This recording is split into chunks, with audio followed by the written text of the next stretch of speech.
ऐसे श्री श्री जीयर स्वामी जी,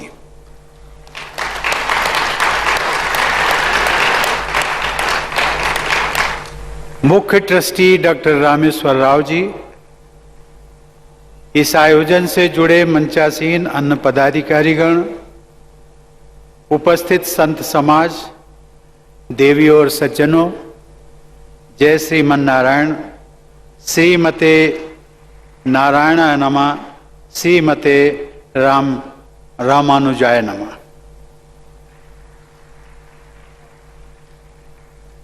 भारत के गौरवशाली इतिहास में भक्ति और समता के सबसे महान ध्वजवाहक भगवत रामानुजाचार्य की सहस्त्राब्दी समारोह के शुभ अवसर पर मैं सभी देशवासियों, विशेषकर श्री रामानुज के श्रद्धालुओं को हार्दिक बधाई देता हूं। इस समारोह में भाग लेना तथा भगवत रामानुजाचार्य की स्वर्णिम प्रतिमा का अनावरण करना मेरे लिए परम सौभाग्य का विषय है। विगत 5 फरवरी को बसंत पंचमी के शुभ अवसर पर प्रधानमंत्री श्री नरेंद्र मोदी ने श्री रामानुजाचार्य की भव्य समता मूर्ति का लोकार्पण किया था। मेरी मान्यता है कि श्री रामानुज स्वामी जी की प्रतिमा से पवित्र इस क्षेत्र में 1035 कुंडों के श्री लक्ष्मी नारायण महायज्ञ तथा श्री 108 मंदिरों की प्राण प्रतिष्ठा से एक विशेष आध्यात्मिक ऊर्जा का सदैव संचार होता रहेगा। यह एक दैवी संयोग है कि इस क्षेत्र का नाम भी श्री रामनगर है। ये कहा जा सकता है कि ये स्थल भक्ति भूमि है, समता भूमि है, विशिष्टाद्वैत दर्शन की भूमि है तथा ये भारत की संस्कार भूमि है। इस क्षेत्र के स्थापित भारत के नवीनतम राज्य तेलंगाना में श्रेष्ठतम सांस्कृतिक उपलब्धियां देखी जा सकती। गोदावरी नदी के आशीर्वाद से सिंचित तेलंगाना की प्रत्येक यात्रा मेरे लिए विशेष महत्व रखती है। लेकिन आज की इस यात्रा के दौरान मुझे देश की आध्यात्मिक व सामाजिक परंपरा के एक महान अध्याय से जुड़ने का सौभाग्य प्राप्त हुआ है। भूयश्च शरदः शतात् अर्थात 100 वर्ष से भी अधिक आयु तक सक्रिय रहने का शुभ संकल्प श्री रामानुज के जीवन में सार्थक हुआ था। 100 वर्षों से भी अधिक अपनी लंबी जीवन यात्रा के दौरान स्वामी जी ने भारत के आध्यात्मिक और सामाजिक स्वरूप को वैभव प्रदान किया। लोगों में भक्ति और समानता का संदेश प्रसारित करने के लिए श्री रामानुजाचार्य ने स्वयं श्रीरंगम, कांचीपुरम, तिरुपति, सिंहाचलम, आंध्र प्रदेश के अन्य क्षेत्रों, जगन्नाथपुरी, बद्रीनाथ, नैमिषारण, द्वारका, प्रयाग, मथुरा, अयोध्या, गया, पुष्कर और नेपाल में मुक्तिनाथ तक की यात्रा की।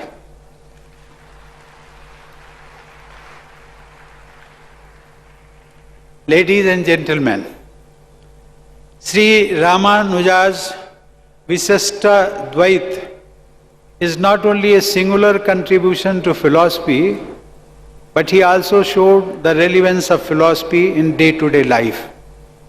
What is called philosophy in the West has been reduced to a subject of only scholarly study. But what we call darshan is not a matter of dry analysis. It is a way of looking at the world and also a way of life. That has always remained true in India, thanks to philosopher saints like Sri Ramanujacharya. देवी और सज्जनों, श्री रामानुजाचार्य ने दक्षिण की समृद्ध भक्ति परंपरा को विशेषकर आलवार संत कवियों की परंपरा को बौद्धिक आधार प्रदान किया। जैसा कि सर्वविदित है, अधिकांश आलवार संत पिछड़ी जातियों में जन्मे थे। श्री रामानुजाचार्य ने तथाकथित अछूत जाति के तिरुप्पन आलवार जैसे संतों की रचनाओं को वैष्णवों के वेद के रूप में सम्मानित किया। तथाकथित पिछड़ी जातियों के लोगों के लिए वैष्णव धर्म के द्वार खोलने का कार्य श्री रामानुजाचार्य ने ही किया। उन्होंने समझाया कि भक्ति सभी जाति भेदों से ऊपर है और ईश्वर की आराधना का सबको समान अधिकार होता है। उन्होंने तो यहां तक कहा था कि ईश्वर की भक्ति के लिए किसी पुरोहित वर्ग की जरूरत भी नहीं होती। श्री रामानुज स्वामी ने तत्कालीन समाज व्यवस्था में समता का संचार किया। उन्होंने वेदांत की बौद्धिकता में भक्ति के रस का मिश्रण किया। उन्होंने बुद्धि को हृदय से जोड़ा तथा अमूर्त को मूर्त से जोड़ा। उन्होंने सब कुछ छोड़कर ईश्वर की शरण में जाने की भावना को उत्पन्न करने की शिक्षा दी और इस भक्ति भाव को प्रपत्ति का नाम दिया। उन्होंने भक्ति द्वारा मुक्ति का मार्ग दिखाया। Ladies and gentleman, saint poets and philosophers like Sri Ramanujacharya have created and nurtured India's cultural identity, cultural continuity and cultural unity. They have built the concept of a nation based on cultural values. This culture-based concept of nation is different from how it is defined in the Western thought. References to the Bhakti tradition that united India in a single thread centuries ago are found in the Puranas. This tradition can be seen in the form of the Bhakti sects inspired by Sri Ramanujacharya, which had spread from Sri Rangam and Kanchipuram in Tamil Nadu to Varanasi in Uttar Pradesh. Thus, the emotional unity of Indians is centuries old. देवियों और सज्जनों, भारत में भक्ति की धारा दक्षिण से उत्तर की ओर प्रवाहित हुई है। इसके लिए उत्तर भारत के साधु समाज ने श्री रामानुजाचार्य जैसे दक्षिण भारत के संतों के प्रति सदैव कृतज्ञता व्यक्त की है। उत्तर भारत के भक्तों में एक दोहा प्रचलित है जिसमें कहा गया है कि भक्ति द्राविड़ उपजी लाए रामानंद, प्रगट कियो कबीर ने 7 द्वीप 9 खंड। अर्थात भक्ति की धारा दक्षिण के क्षेत्र में आलवार संतों और श्री रामानुजाचार्य की परंपरा में उत्पन्न हुई। उसे स्वामी रामानंद उत्तर भारत में ले आए। उनके शिष्य संत कबीर ने जम्बू द्वीप सहित 7 द्वीपों और भरत खंड सहित सभी 9 खंडों में अर्थात समस्त भारतवर्ष में भक्ति के प्रकाश को फैलाया। स्वामी रामानंद ने कबीर, रैदास, दादू, दयाल और पीपा जैसे संतों को भक्ति का मार्ग दिखाया। स्वामी रामानंद के वे सभी शिष्य तथाकथित पिछड़ी जातियों के थे। आज से सदियों पहले के इस उदाहरण में भारत की समता मूलक चेतना के तत्व विद्यमान हैं। इस प्रकार श्री रामानुजाचार्य के दर्शन पर आधारित भक्ति की धारा ने समता के आधार पर समस्त भारत में समाज के सभी वर्गों को एक दूसरे से जोड़ा। हमारी परंपरा में समता के भाव को ही ज्ञान का मुख्य तत्व माना गया है। गीता के 5वें अध्याय में कहा गया है कि पंडितः समदर्शिनः, अर्थात जो व्यक्ति वास्तव में ज्ञानी होते हैं वे सभी प्राणियों को समान दृष्टि से देखते हैं। समदर्शी होना ही श्री रामानुजाचार्य की सबसे बड़ी विशेषता थी। देवियों और सज्जनों, कल ही मैं महाराष्ट्र में था। मैं बाबा साहब डॉक्टर भीमराव अंबेडकर के पैतृक गांव में गया था और आज मैं इस पवित्र समारोह में यहां उपस्थित हूं। बाबा साहब के परिवार ने कबीर पंथ को अपनाया था। महाराष्ट्र के रत्नागिरी जिले में बाबा साहब का वो छोटा सा गांव आम्बडवे और तेलंगाना की राजधानी हैदराबाद में स्थित यह स्थल श्री रामनगर श्री रामानुजाचार्य और संत कबीर की परंपराओं से जुड़े हुए हैं। समता पर आधारित भक्ति के आदर्श का स्मरण कराने वाले ये दोनों स्थान मेरे लिए पवित्र तीर्थ स्थल ही हैं। Ladies and gentleman, Baba Saheb Dr. Bhimrao Ambedkar, the main architect of our constitution, who stood for social justice, had clearly stated that the fundamental constitutional ideals of our modern republic are based on the cultural heritage of India. Baba Saheb had also mentioned with great respect the egalitarian ideals of Sri Ramanujacharya. Thus, our concept of equality is not derived from Western countries. It has developed on the cultural soil of our India. Our eternal vision of Vasudhaiva Kutumbakam is based on equality. Equality is the cornerstone of our democracy too. Equality before law, prohibition of all forms of discrimination, equality of opportunity, abolition of untouchability, all these fundamental rights have been enshrined in our Constitution. To achieve the constitutional objective of establishing an equitable society, many programs of public welfare are run by governments. देवियों और सज्जनों, समस्त प्राणियों के कल्याण हेतु कार्य करना भी हमारे देश का प्रमुख जीवन मूल्य रहा है। सबके हित का यही आदर्श श्री रामानुजाचार्य के विशिष्टाद्वैत पर आधारित भक्ति मार्ग में भी दिखाई देता है। इस करुणा युक्त भक्ति का प्रवाह देश के विभिन्न क्षेत्रों में पहुंचा। गुजरात में नरसिंह भगत ने इसी परंपरा के अनुसार भगवान विष्णु का वास्तविक भक्त उसे माना जो दूसरों के कष्ट को समझे तथा उनका दुख दूर करने में लगा रहे।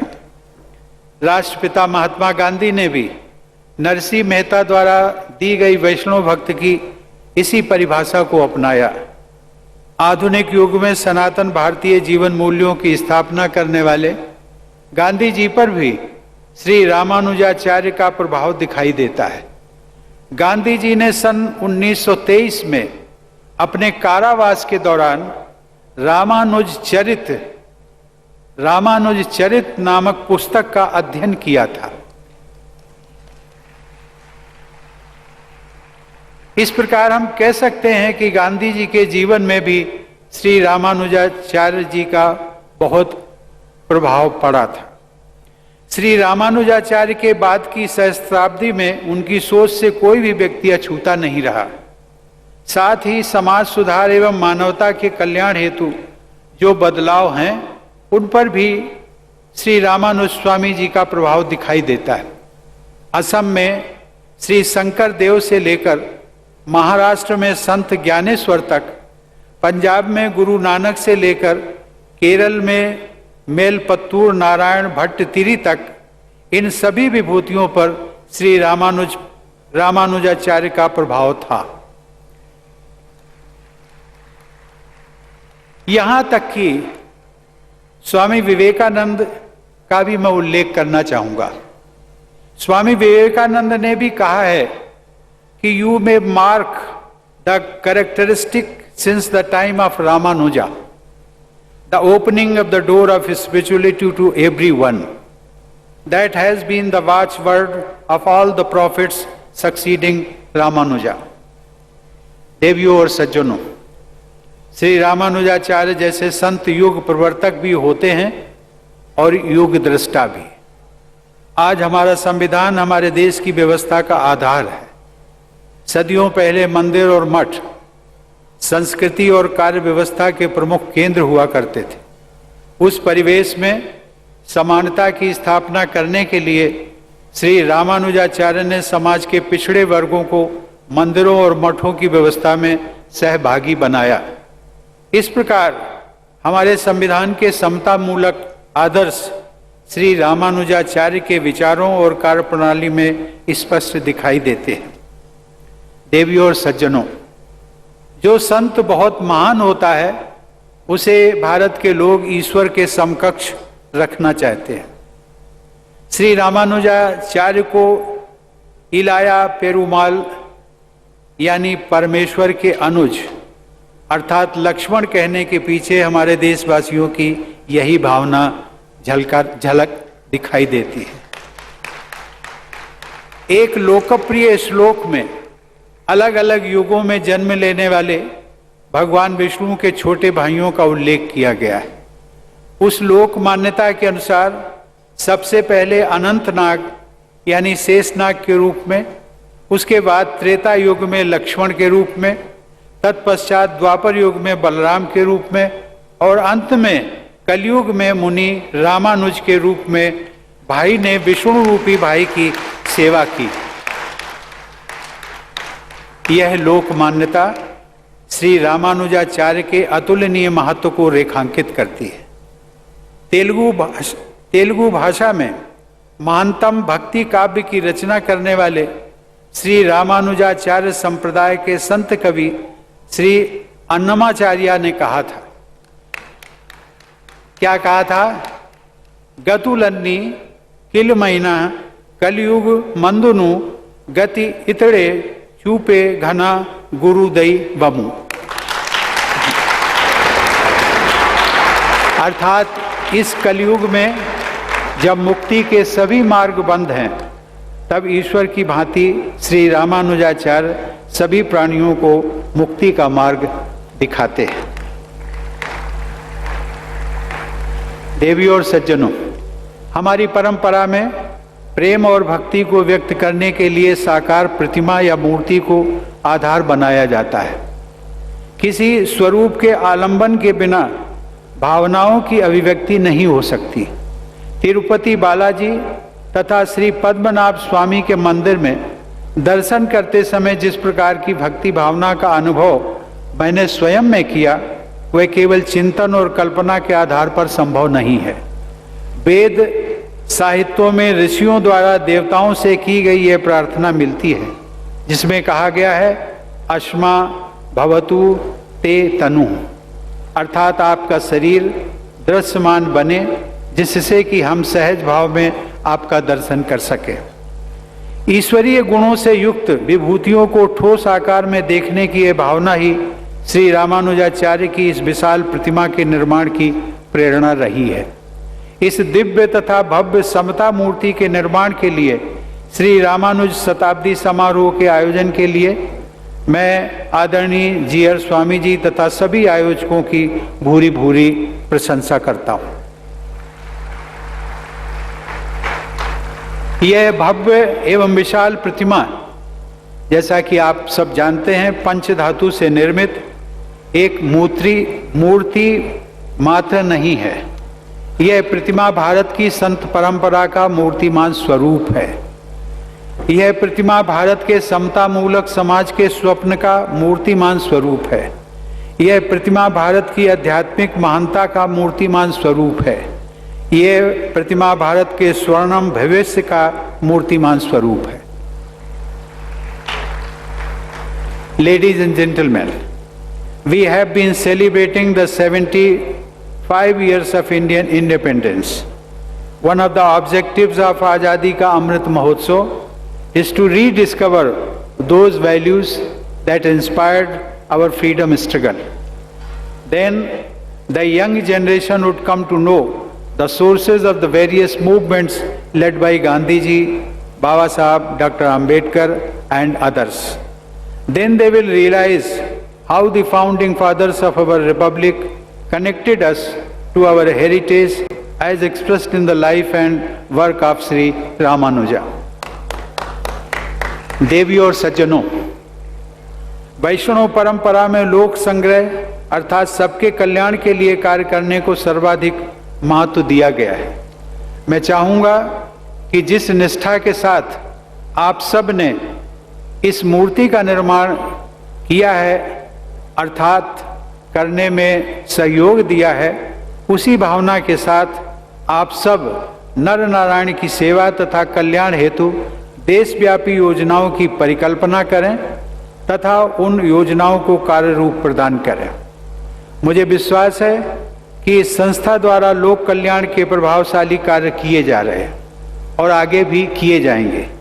ऐसे प्रकल्पों से समता मूलक समाज के निर्माण की दिशा में हमारे राष्ट्रीय प्रयासों को बल मिलेगा। धन्यवाद। जय हिंद।